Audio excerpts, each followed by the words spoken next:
Hello, hello, hello.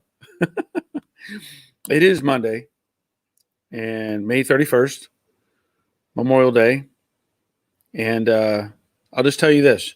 I got up at 3 o'clock this morning so that I could drive 733 miles to get home. And part of that, well, of course, we wanted to beat the traffic, but I'm here for the live stream. My voice probably sounds a little rough. I've been eating sunflower seeds all day. Trying to stay focused on driving. I probably look puffy. You know what I mean? Been a long day, but it's been a good day. We made a good trip. Didn't have any problems. Made it home safe, and that's all that matters. So, anyway, I'm glad you're here. And let me just show you who's here first. Chris Greenaway has checked in. Glad you're here. Greg's Workshop from Australia. Glad to see you, Greg. Glad to see you here. Crash Rider from Southern Indiana. Hope everything went well this weekend. A little bit surprised you were on tonight. Yeah, everything went okay. We'll just, everything went okay. It was not good weather, surprisingly. We go up to Pennsylvania. We left here. It was about 90 degrees. We get to Pennsylvania, and I don't think it got over 50 the whole time we were there. In fact, this morning when we left, it was 43 degrees. And the whole time we were there, it didn't rain. It was just a drizzle the whole time. I mean, it was just not good conditions. But, we did what we needed to do and made our way back. Brian Bergman, hello all. I'll have to throw some steak fajitas on the grill. Then I'll be back. That sounds really good. That sounds really good. Bob Shoemaker checking in from, hello from rainy again, Oklahoma. Dan Shader checking in. Glad you're here, Dan. Hope you had a good weekend. Wally, hey everyone, good evening. Full face mask arrived, getting close. Awesome. I'll give you a bell for getting the full face mask. Ron, hey Barry, checking in from Northeast Tennessee. I'm glad you're here. Rick Gain, hey Barry, thanks for your service to our country. Yes, you're welcome. But let's not forget today. I mean, I appreciate that. But today is, Memorial Day is when we remember those that didn't make it home. That's the point of Memorial Day. But I do thank you for that, Rick. I do. But that's what Memorial Day is all about, is those who never made it home to their families. So, JT, hi Barry, glad to see you back. I'm glad you're here. And Phil, hey gang, Phil checking in from 106 degree Northern California. Dang, it's hot. Yeah. Well, I mean, the temperature, like I said, in Pennsylvania, it was cold. It was chilly. I had on a long sleeve shirt under, I had a flannel shirt on top of a long sleeve shirt, and then I had to put a jacket on because we're not used to that weather. We're just not used to it. It needs to be you figure into May, it should be in the 70s, comfortable. No, it was not. Any Daves yet? No. Surprisingly, I don't see any Daves in the list. So I'll give Chris a bell for being the first one here. So Chris gets the bell for that. No Daves yet, surprisingly enough. And they may be out with their families and enjoying a cookout or enjoying a beverage, which sounds really good. We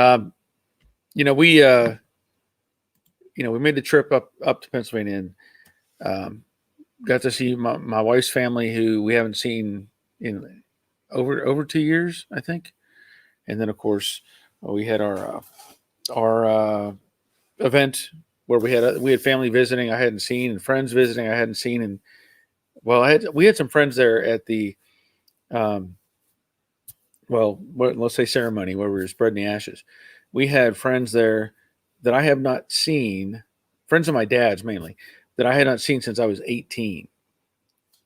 Yeah, I was surprised. I didn't even know they were still alive. And, they were there, and I recognized them, and they were like, I'm not real sure who I was, but then they figured it out. So I was surprised, to see people like that that I haven't seen in a long, long time. And but it was, it was good. It was a good thing. So, Dan, hope everyone is well. Yes. At least on my side. I mean, for us, everybody's good. You know, then while we're up there in Pennsylvania, of course, and it's Memorial Day weekend. People are out doing things and hanging out with their families and celebrating whatever. And some friends of ours have a get together at the lake, and they sent us a picture and they said, "Oh, look who visited us," and it was our son, daughter-in-law, and grandson with her parents on a pontoon boat. We're up there shivering, and they're out on a pontoon boat, enjoying the lake, which is cool. I'm happy for that. I'm happy for that. Yeah. Yes, Danny. Happy Memorial Day. Yes. Thank you. Yeah. Um, I have friends who served this country and didn't make it home. And that's think about them on days like because today I think about it today, that these guys didn't get to come home and spend time with their families, and really it hits you when you think about it. Guys you spent time with and uh, did other activities with, and they died in service to our country, and it's just like usually what we do as I say we, a lot of us military or ex-military guys, we may actually do a shot in remembrance of those who didn't make it home. You all know that I have 10th Mountain Division. There's actually a company that makes 10th Mountain whiskey, and I'll take a shot of whiskey in remembrance of those who can't anymore. Uh, just something to deal with, but it's okay. It's okay. But I would say all of us are we're volunteers, and they volunteered to serve our country, and unfortunately, they paid the price, and they knew what they were getting into when they did it, and doesn't make it any easier, but it makes you appreciate what people will do for the protection of family and friends and countrymen and all that sort of thing. So anyway, Terry Keithley, happy Barry, hi Barry, happy Memorial Day. Thank you. Same to you. Paul, hi Barry, and all watching around the world from New Zealand. Wow. Okay. Well, we have Greg here from Australia too, and of course we have our Canadian friends. So we have people from around the world, which is awesome. And I wanted to get this in because I've been doing it for so long now. I really have. I don't know when I've missed. Sorry, I'm a bit tired. I don't know when I've missed the a previous Monday. I really don't know. I've been doing it for quite some time. Sorry, messages. You know what I mean? Comments on my YouTube stuff. But anyway, I just kind of wanted to keep it going. I've missed on Thursdays, which is it happens, but I'm trying to maintain the Mondays at least. As you know, I've talked about it. I was working towards respraying jade last week. Didn't happen. I was all out of sorts. I had other things I had to take care of. I had to go buy some wheels for my trailer, or tires and wheels for my trailer, which turned into a bit of a fiasco for me. But I got that figured out. And then, prepping for a trip. It's 730 miles to where our family lives in Pennsylvania. So that's 12 hours, no matter how you look at it, at least 12 hours. And we left on Friday morning. We got up and we left at 4 a.m. We left at 4 a.m. and we made it just outside of Atlanta. If you're familiar with Atlanta, if you're not, it has 75 and 85 come together in the middle of Atlanta. Like 85 comes from the northwest and ends up coming out southeast, and 75 comes in from the northeast and comes out down the southwest. They literally cross over in the middle, and then 285 is the racetrack that goes all the way around the city. And man, it never fails. Atlanta is just a nightmare to drive through, and we left super early, made it all the way through Atlanta, early on Friday. Get outside of 285. We're thinking, we're in the clear, no traffic. There was a horrific crash. And I mean, we were moving forward.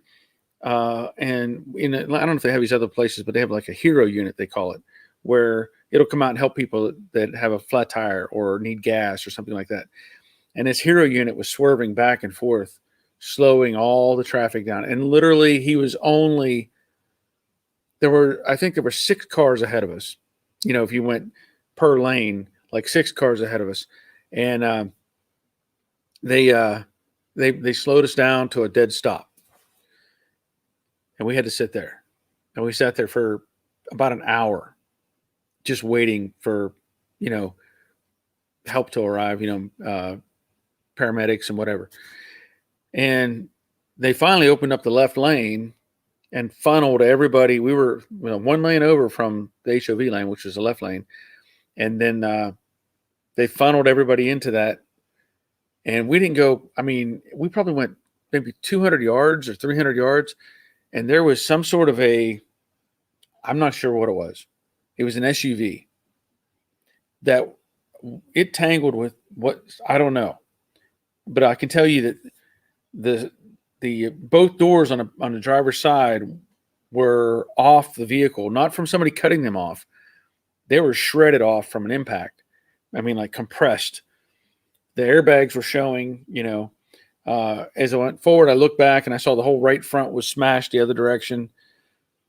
And there were parts everywhere. It just exploded. Well, ahead of it was a BMW SUV. And it was smashed all the way around. It was, again, pieces everywhere. And, we had 1 lane to work through, and we got through it. And thankfully that was the only thing we had to deal with. I don't know what the condition was or anybody that got hurt or anything, but oh man, it was, kind of heartbreaking to be ahead of the curve and getting moving. And it took us 15 hours because we hit rain, other traffic. It took 15 hours to get up there. And then this morning we got up at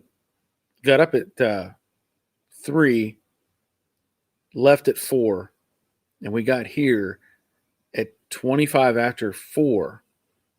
And that included stopping for gas, some snacks, restroom breaks, and that was moving. That was probably the fastest we've done it in years. I think the fastest I've ever done it is 12 hours. And let me tell you, you're flying. You're flying down the interstate for that. Okay. Oh, here's Derek. I didn't see Derek. Sorry, Derek. Hi, Barry, everyone. Hope you're all well. We are back in lockdown again, maybe a week, possibly 2. Been doing shed makeover.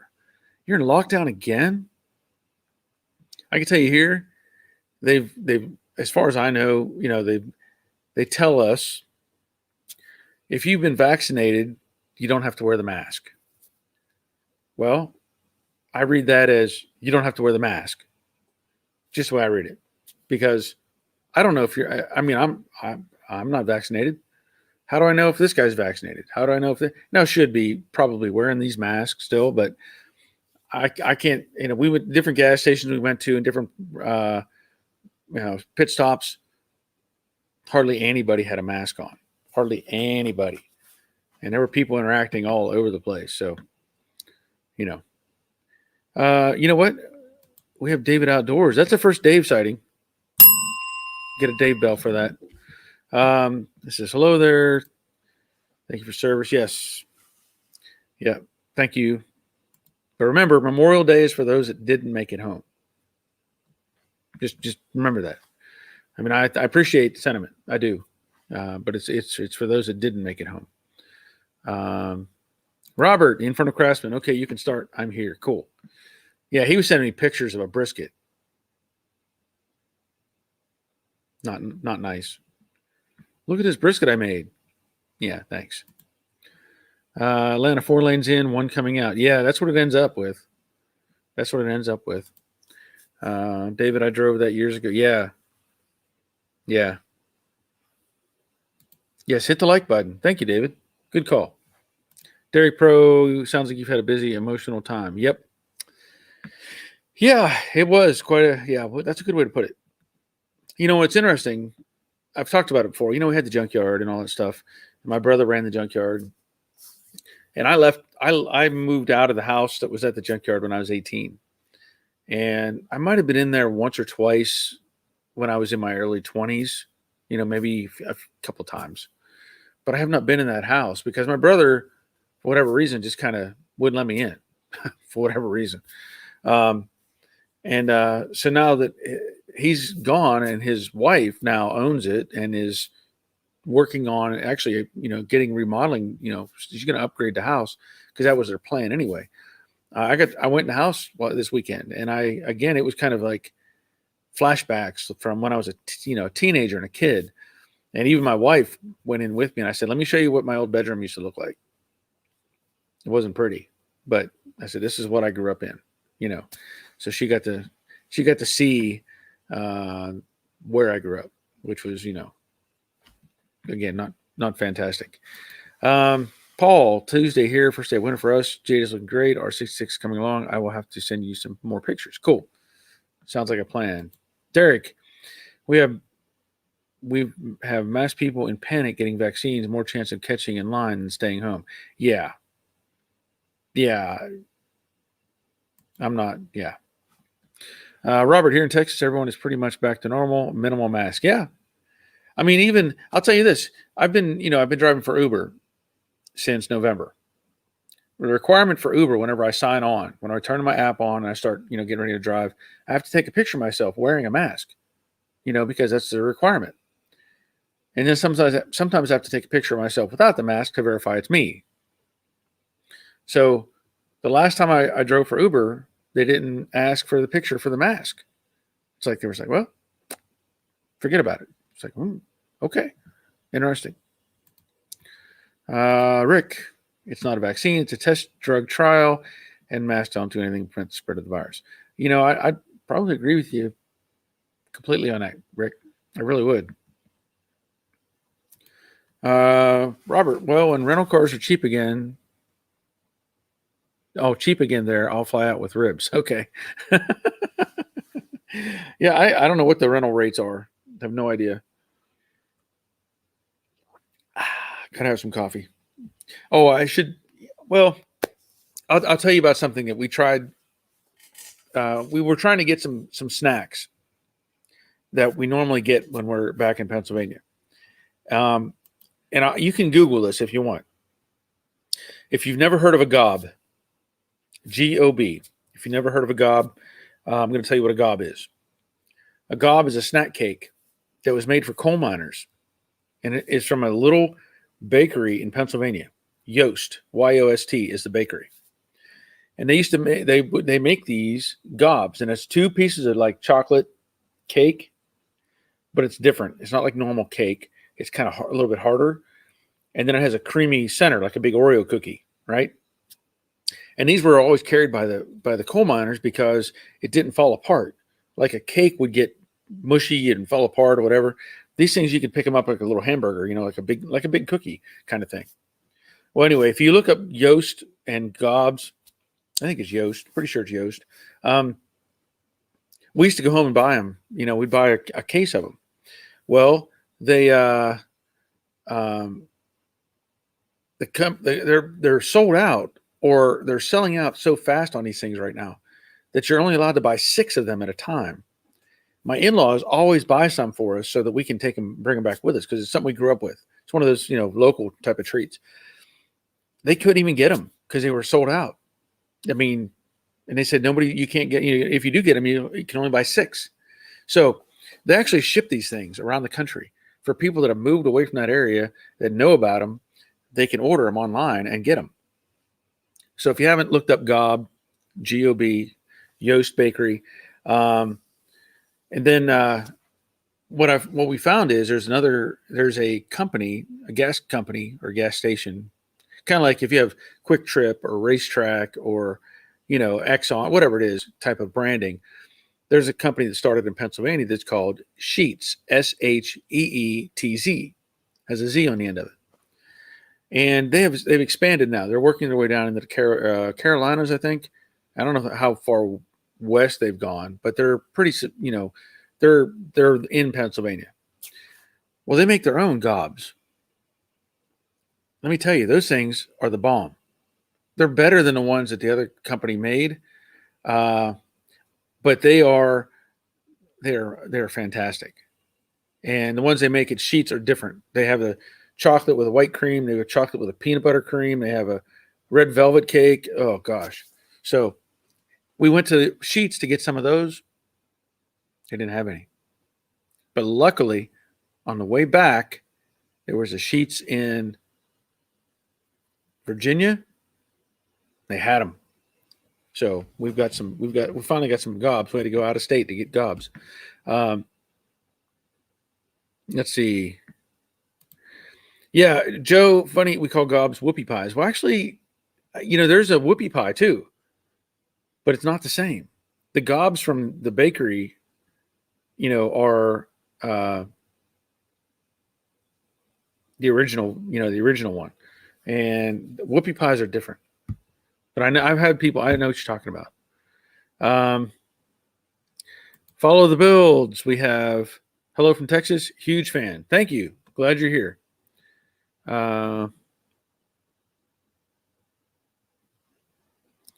Let's see.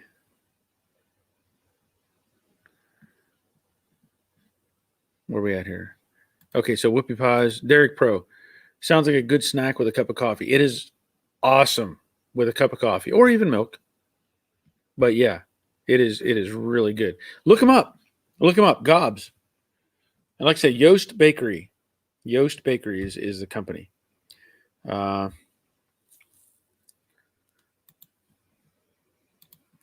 right. So let's see. Wally, now I'm hungry. Gob. Yeah. Yeah. And my wife makes the best. Well, okay. I'll take your word for it. Follow the build.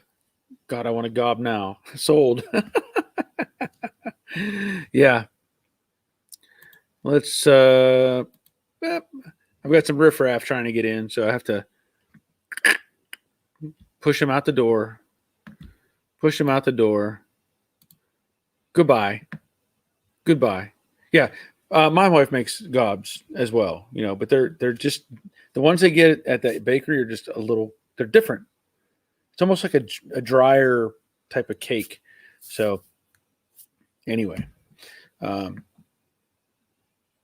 have some waiting up in the house for later. Let's see where we're at. Okay. So you all know, again, last week I was trying to prep for the paint and I didn't get there. So I'm hoping that I can get everything in place this week. Hoping. I'm a little out of sorts right now. Rough weekend emotionally, but also I'm pretty tired. I'll just say that I'm pretty tired. I to get up at 3, I went to bed early and kind of just laid there. I couldn't really fall asleep, but yep. Derek Pro just found them. Original recipe in Johnstown, PA. That's what Google says. Yep. That's it. Original recipe. Yep. Yost Bakery. And I'm just saying they're fantastic.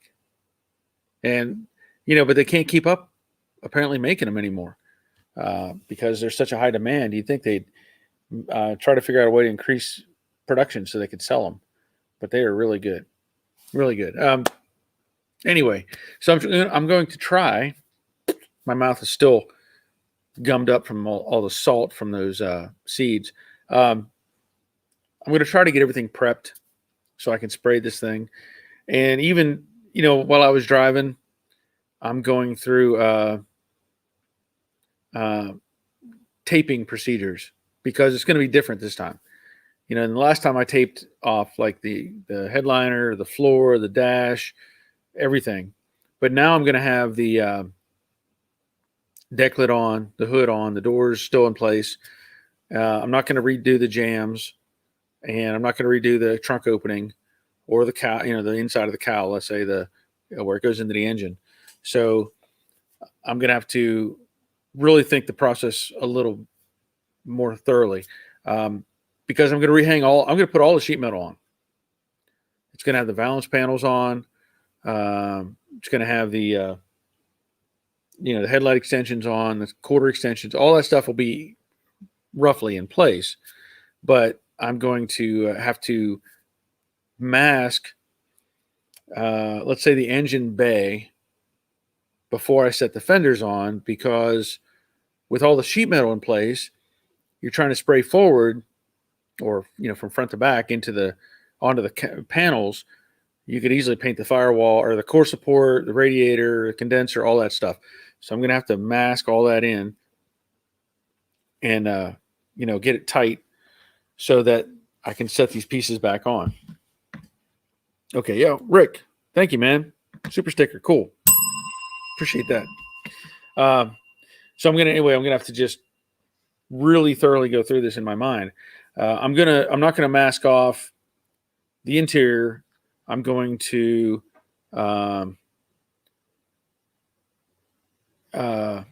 mask, the windshield opening, the back window opening, and I'm going to mask the doors shut, because they're going to be, I don't need to worry about the inside anymore. Anyway, so I'll be able to mask that way. And the extensions in the past, in the back, I had them gapped like really big. I'm going to make a tight gap. I'm going to use like a washer between the extension and the tail panel so that I can still spray clear inside of there, not have it web over and make it tight. The front extensions, they're going to just hang out like I had them before.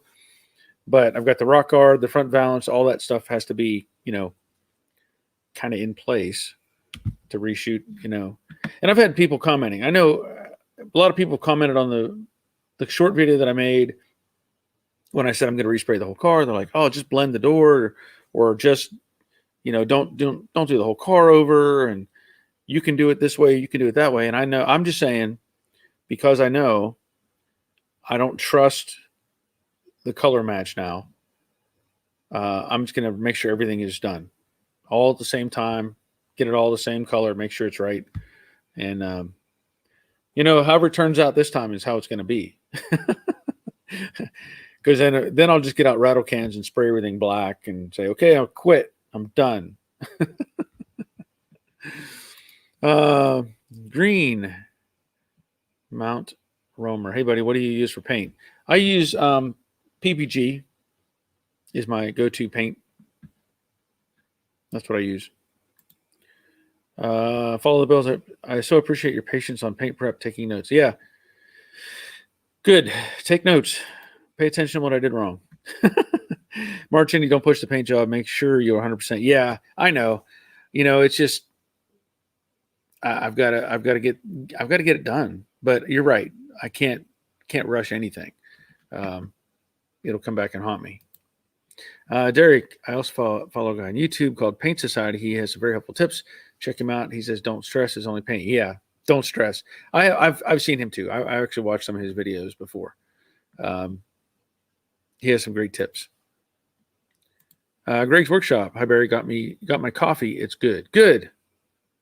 That's a good thing. I have my coffee as well, and I need more of it. Derek Pro, it will be like show quality when you're done. She's beautiful anyway. Don't be so tough on yourself. Yeah, I get that.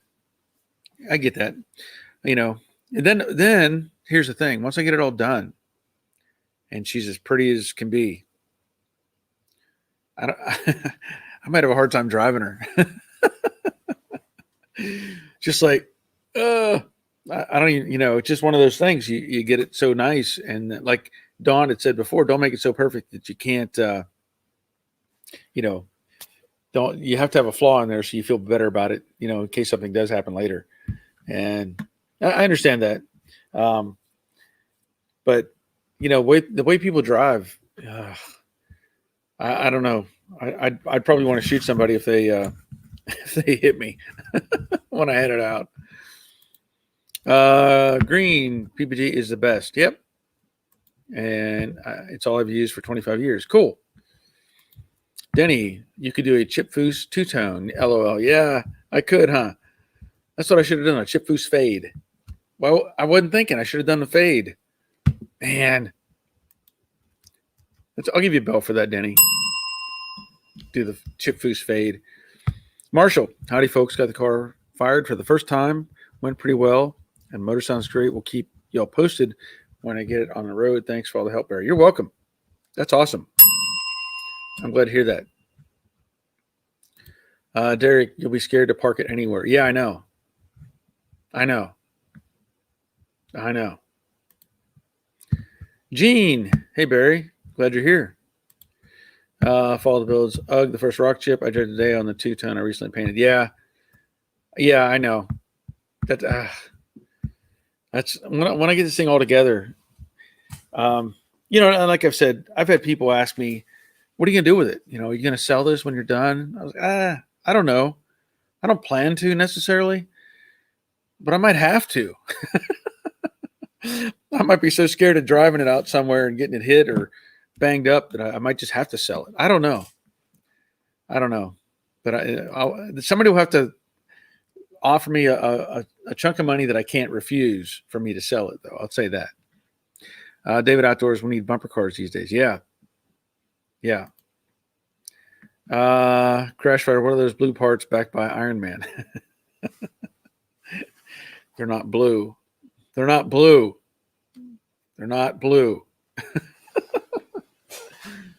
These are all the parts that were previously painted. This is Aqua. Remember, this is Gulfstream Aqua. You know what color it is. Yep. Let's see. Follow the bills. I might have to sell it. Yeah, I might.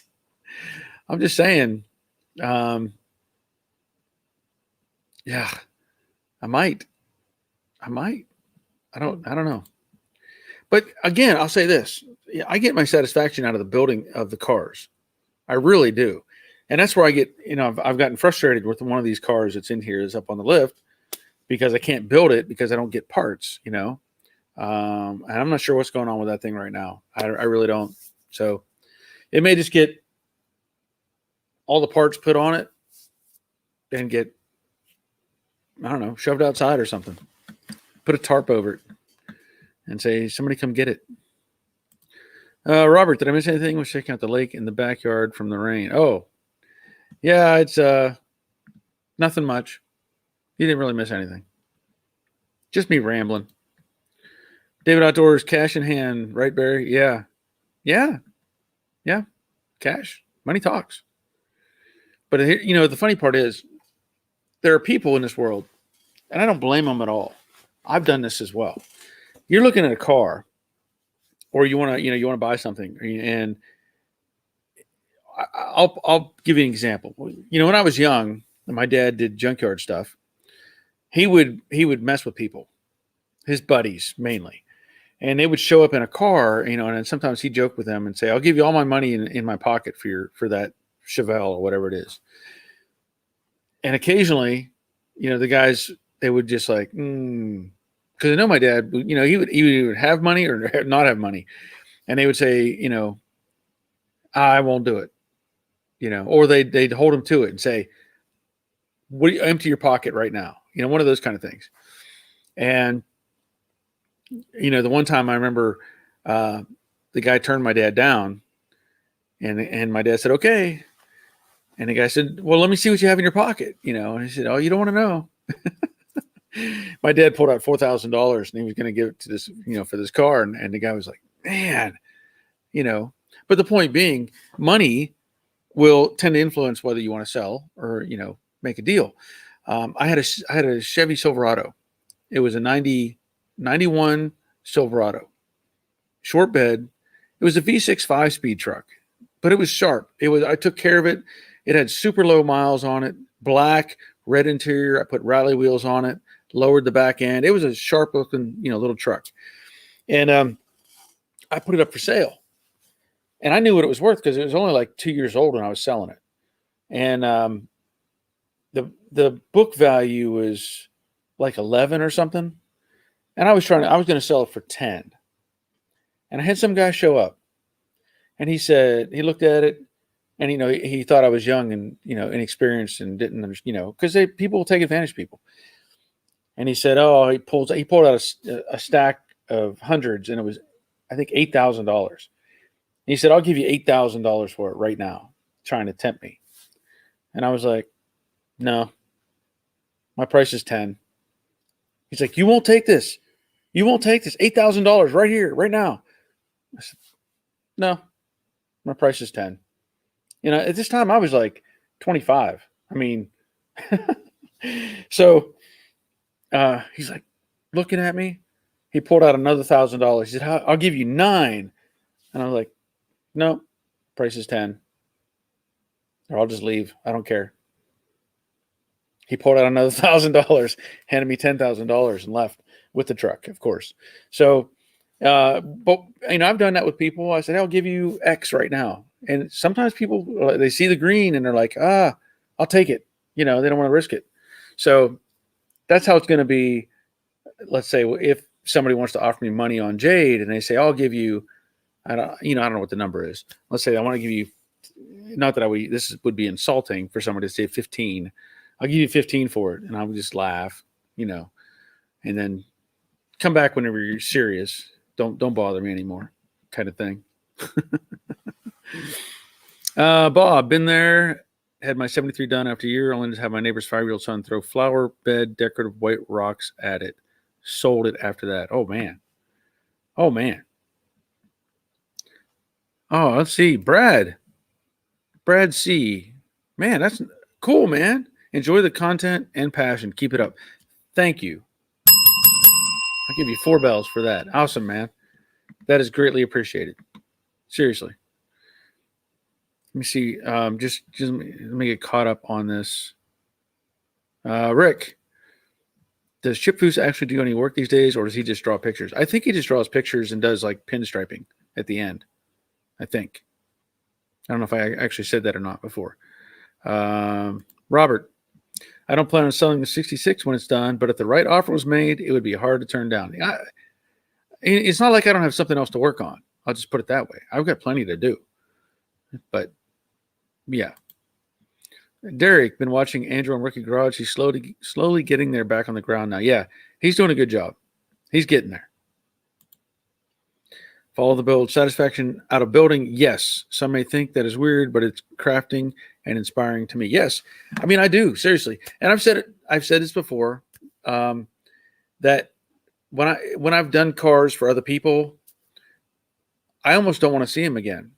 It's almost like, okay, I'm done with that one. I've done all my work. I'm done. Take it home. Do your thing with it, which I'll make a comment on here in just a minute. We'll talk about a Mustang that I worked on. But yeah, I'd rather be working on it than, driving the thing around. Derek Pro, just enjoy it. Driving on Sundays with all the work you've done. It's a testament to your skills, heart and soul, blood and guts in there. Drive the wheels off of it. Money will go quick. That is true. But I also know that there's more in the background waiting. There's more to do. But I value that opinion. Yes, thank you. David, next time I'm looking for a 54x4 Chevy, I'll have to pay you to find me one down there. Everything up here is rusted out. Yeah, there's no rust down here. Or not much. Put it that way. Derek, you would get great money for it here, but once it's gone, you'll cry. I miss my 66. Well, the thing is, though, you got to remember, Derek, I grew up at a junkyard. I saw cars come and go, come and go, come and go, come and go. I mean, and while it does bother me in a sense, I'm learning that I can't keep every one of them. I have to, move on. I have to find, more things to do and keep me busy. Because I'm not the person, I'm really not, to sit there and wash and wax and clean. I get very little satisfaction out of that. To me, it's just a task that gets me nowhere. Because I'm not out for a trophy. I've never been out for a trophy. When I clean up the Model A, I do it for a reason. If I take the Model A to a car show or something, when I'm cleaning up that Model A, the whole time I'm thinking about my grandfather. That's it. That's the only reason I do it. And I clean up that Model A and I take it somewhere. And then what's really cool about the Model A is I don't have the interior finished. So people come look at it and they're like, what? This doesn't look right. But it gives me an opportunity to talk about the car and tell them about Model A's. I use it as a teaching tool all the time. I explain to them how they're built, what this does, how this lever works, what this does, what that does, and give them a history of the car. And I actually have talked to many people where I've given like a history lesson on the Model A's, and they eat it up because a lot of times, not that everybody's like this, but a lot of times people that have cars they bought a finished car and they barely know anything about it. They're like, well, I know that if you hit this button, I think the top goes down, you know. But when you can talk to somebody about the car, the history of it, why it was built this way, how it was built, when it was, all those things, and little details, people love that stuff. And I mean, y'all see me, I talk all the time, but I would love to be able to do that and give like kind of lessons and classes on old cars like that, just to keep people enlightened and interested. I had a friend of mine talk to me the other day. I was doing some stuff for her, and she said, I think she has some kids in like a kind of a private school type of thing setting. And she said, would you like to teach some kids? And I said, teach them what? And she said, teach them how to like change the oil, rotate the tires, put on a spare. And I was like, well, I don't know, I don't know. And she said, well, you could probably charge them $100 a kid to teach them all this stuff. And I was like, what? Say again? Oh, hello? So I'm like, well, maybe it might be something I could do then, maybe. But yeah, I really love it when I get a chance to talk about the Model A and just feed people information, and give them an understanding of the history, why it does this and that and the other thing. So, and we wouldn't be here without Model A's, really, when you think about it. Granted, there's if you look at I think it's on the History Channel or Discovery or something, they have the cars that built America and they have the cars that built the world. And that is very enlightening. Awesome series. But, when Henry Ford was building Model A's, it was like he wanted to put one in everyone's house. So he built these cars as cheap as he possibly could so he could sell them to people. And, the whole thing just exploded from that process. It's pretty amazing. Let's see. Green. I'm hoping to slow down a little in the shop and maybe I can get my car done this year. Too busy doing everybody else's cars to get mine in the booth. Yeah, I know all about that. That's why Jade has been here, been pushed aside for 8 years to try to get other stuff done. David, Barry, I'm heading out. Have a good one. Glad you were here. Enjoy your day. Terry, Barry, upon my demise, my 65 ragtop springtime yellow is to be crushed. Who says you can't take it with you? Terry. Yeah, I'm not believing you. I'm not believing you. Raleigh, Harvey. Hello, out for a drive in Tina. Awesome. That is awesome. I'm glad you're out driving it around. Derek, you're lucky to be in that environment when you were younger. That's a car guy's dream. I get you. Well, it is. Lucky is relative because while I was at the junkyard and I worked on hundreds and hundreds of cars, and kind of almost self-taught everything I know. The bad part about it was I was never allowed to have a cool car. Never, ever. I wasn't allowed to have any kind of cool car. Period. I drove junk. That's all my dad would let me drive, or just crappy cars. That's all. That's all I could ever drive. I was never allowed to have anything that was cool. So that was frustrating. I can tell you that. Follow the build, start a course, Barry, sign me up. Yeah, I probably should. Derek, yeah, I'm in. Let's do it. Yeah, we do it online, right? Let's see. Give me 40 PH. I must be Australian. Dollar figure. I'll keep the coffee and gobs coming. I would work pretty well on coffee and gobs. Rick Game, a high school, turned the auto shop and wood shop into another cafeteria. That's not cool. That's not cool. Green, you have to pass it on. True body men are few and farther between. Most are panel changers these days. Yes. Oh, Rick said, okay, that's per hour. Sorry, Derek. Sorry, per hour. I get it. Sorry.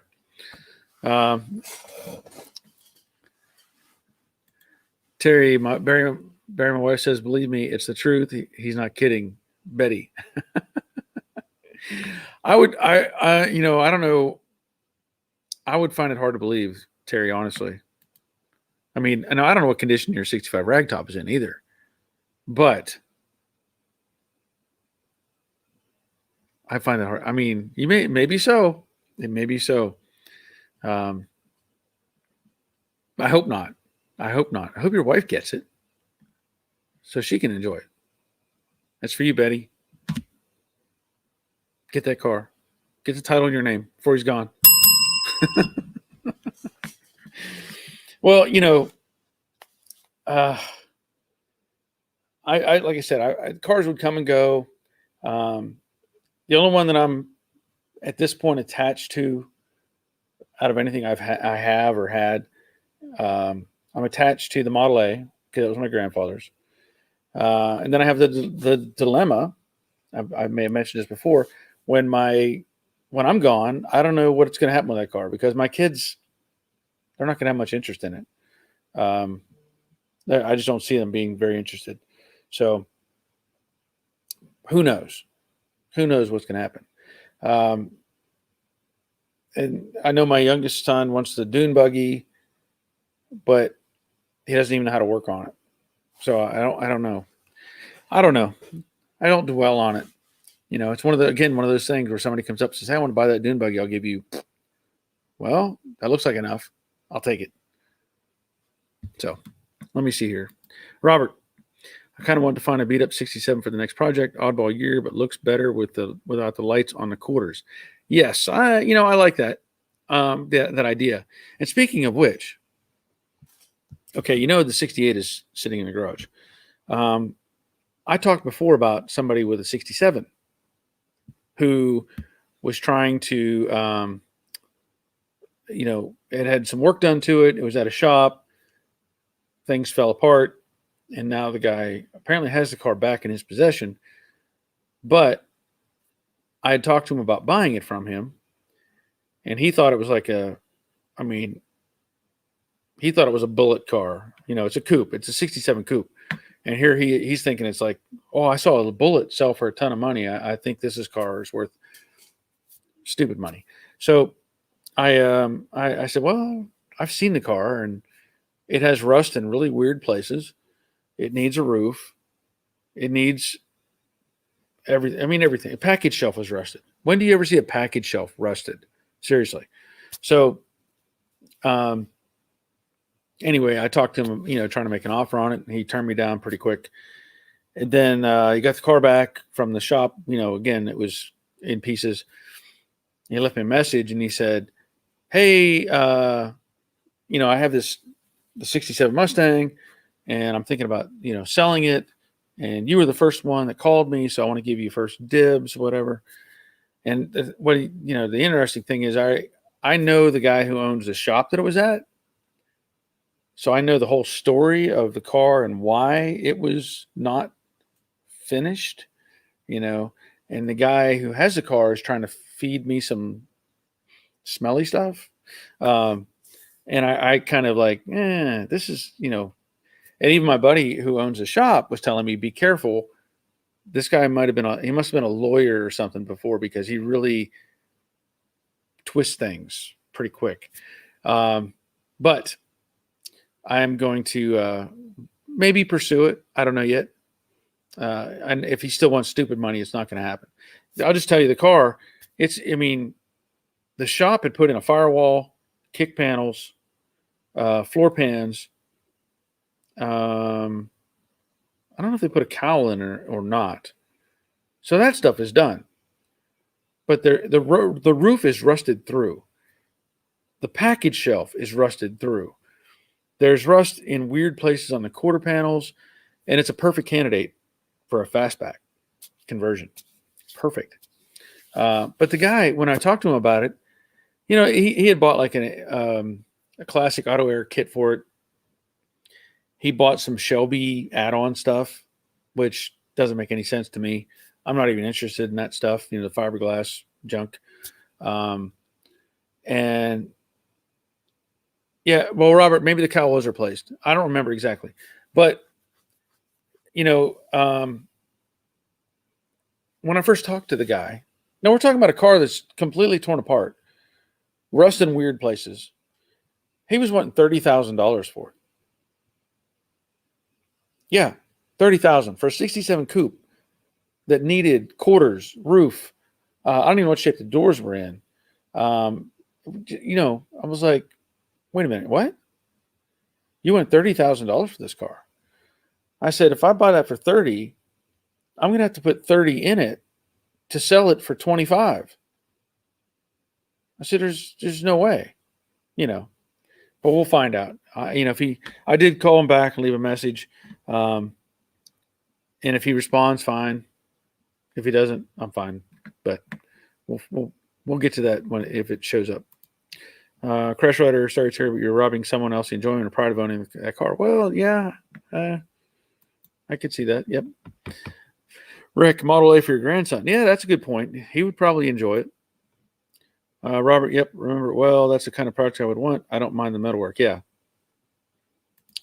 Green, I've got 3 sons. I just hope that at least one will take over the family business.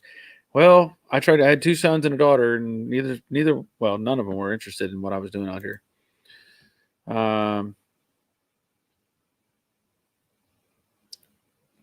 Greg says, Barry, there is a need for, I don't know, car repair teacher. Oh, there's a need for a teacher in car repair. Yeah, of course. Robert, yeah, the firewall. Yeah, I think they may have been. I don't remember exactly anymore right now. Let's see, Joe. I'm a furniture maker and enjoy the process. When a piece is finished, I only see what I could do different. Yeah, start restoring a '68 Mustang convertible. Wonder if it will be the same feeling. Probably, very likely. Derek, where they are selling buckets of rust here for 20 to 30,000, also ridiculous. The days of 10,000 are gone. Yeah, and that's something I need to keep in mind. Because in my '68, I had somebody comment. Somebody offensively commented that they couldn't believe I put so much time and effort into the work that I've done on that car. They said it's not even a fastback. Nobody wants this car. All people only want fastbacks, and I was like, "You're crazy. You're crazy." I didn't say that, but I mean that's my opinion. And I said, "Oh, I'm sorry, I didn't build the car that you wanted." Because seriously, what does that matter? That it's not a fastback and whatever. But now that I'm thinking about it more, I mean, I love the fastback and I love the coupe.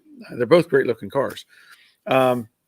But if people start cutting up all the coupes to turn them into fastbacks, well, then what happens? Is the coupe going to fade away? Surely not. But the value of the coupes is going to start going up because you can't get a fastback, and now everybody's trying to convert them over to a fastback. So the value of the coupe is going to start climbing as well. But my point being, in the 30 years that I've lived here, I've seen, in all that time, I've not seen a '67 or '68 coupe anywhere on the road in that whole 30 years that I've been here. About a month ago, I saw a red '68 that was a driver in somebody's driveway. I saw it. And then, about 2 weeks ago, I saw a cream-colored '68 that was out driving, and it looked pretty decent. And and now you think about it, it's like, well, I have not seen a '67 coupe on the road anywhere. So, at what point does the value start escalating because of the coupe being becoming sort of, let's say, more rare? I don't know. Rick, makes me wonder what my '65 will be worth when done. Yeah. Well, the number keeps climbing. I know that much. The numbers keep climbing. Um, Robert, getting in and out of fastbacks is not easy. I hit my head both directions. Well, in defense of the car, you're pretty tall. Just saying. Maybe you need a fastback convertible where you take the fastback off, you put it back on. Maybe that's what you need. Or you could put in the, put in T-tops. That'll make everybody a fan. You put T-tops in your in your fastback. People will love you for that. Derek, that's bull. Hardtops coupes are desirable. Also, the values are crazy. The average 65, 66, 40 to 50K and need work, not perfect. 67, 68 around the same. The more work, the more money. Good grief. So what you're saying is, because I probably missed out on a deal. There was somebody up on the north side of Atlanta selling three coupes, two 68s and a 67 for $1,500 for all three of them. Now, they were not in great shape, but they were there. It was a starting point. $1,500 for all three of them. I got nowhere to put these cars, but I wanted to go up and get them, but I have nowhere to put them. Rick Stevenson checking in. Glad you're here. Gene, it's relative. Demand sets pace when it comes to value. I think the extra craze is going to be 80s era cars, Fox bodies, IROCs, and Grand Nationals. Oh yeah, they're gonna go up in value. I guarantee it. Especially the Grand Nationals. Those have always held a value, but yeah, those other cars are gonna go up too because we're gonna run out of stuff. I say that. The generations behind us, moving forward, granted they may still want those old cars, but they can look at you can pick up a Fox body, V8, 5-speed. That's a little hot rod. I don't blame them at all. Fix it up, make it nice. But yeah, and the IROC. What was the other one? Of course, the Z28s. That they had later. So yeah. Wally, 68 total Mustangs, 317,000 coupe, 250,000 fastback, 42,000 convertible. Oh, wait, am I reading that wrong? Oh, 317,000 total, 250,000 coupe, 42,000 fastback, and convertible 25,000 made. Yes. Yeah, there's only so many of them out there. Yeah. I would like to get a hold of those three, but I don't know if I can. I don't have anywhere to put them. That's the hard part. Nowhere to store this stuff. Third Coast OBS. Hello, all. Glad you're here. Derek, you should have bought them, built another shop. Yeah. Sounds easy enough. My boss won't let me. Rick, I was going to make the T-top comment. Guess I wasn't the only one thinking that. Yeah. Joe, my wife says, we have nowhere to put more cars. I see an 1.5 acre lawn that I have to mow. Yeah, I know. I know the feeling. Let's see. Robert, GM bodies are getting really popular, full frame, lots of parts for them, and they fit any engine and lots of different body styles to choose from, but they are super rare here now. Yeah. Yeah. Of course, my go-to, I guess, G body. Well, I guess, I don't know if it's a G body or not, is the Malibus. Is that right? G body would fall in that bracket. I have a thing for the 78 Malibu. Out of that generation, that would be the one I want. It's a 78.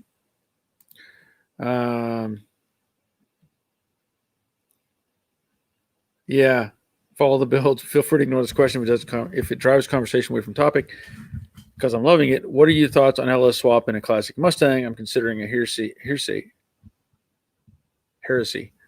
build in near future. Well, I don't think I even need to respond to that. Now, let me tell you this. I personally, whatever, just saying. But the Ford, or the Ford people are going to go, no. But we did all kinds of crazy stuff at the junkyard. We'd swap all kinds of things, all kinds of stuff. And, I'm not surprised. And I'm not going to say I would do it. But when you think about the engine itself, that's a really, really good engine. There's no denying the LS is a good engine. So, but I'm not, I'm not going to say I would do it, but I'm not saying that you shouldn't. It's up to you. Completely your thing on that. Green, my current toy is an 84 GT350 Fox Body 5-speed, 4-eyed Pride. Yeah, that's a cool car.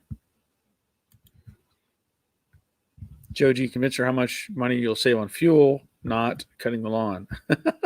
Yeah. But we'll just let the grass grow, honey.